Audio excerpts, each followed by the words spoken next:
رئيس الاتحاد المغربي لكرة القدم يفجرها بخصوص مباراة نصف نهائي كأس العالم الأخيرة التي جمعت المنتخب المغربي بالمنتخب الفرنسي.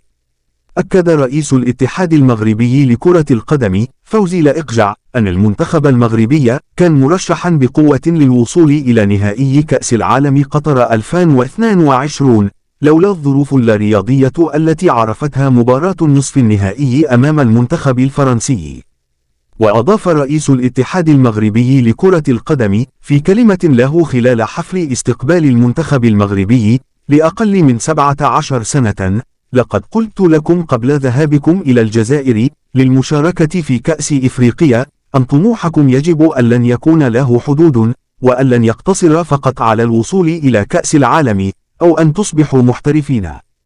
وذكر رئيس الاتحاد المغربي أشبال المنتخب المغربي بالإنجاز الكبير للمنتخب الأول في كأس العالم الأخيرة، وشجعهم من أجل تقديم مسار جيد في كأس العالم تحت 17 سنة التي ستكون في شهر نوفمبر المقبل. وقال رئيس الاتحاد المغربي فوزي لإقجع إنه لم يعد مقبولا اليوم أن تذهب جميع المنتخبات الوطنية إلى البطولات القارية أو الدولية من أجل المشاركة فقط، بل من أجل الوصول إلى أبعد نقطة ممكنة، ولما لا التتويج بالألقاب.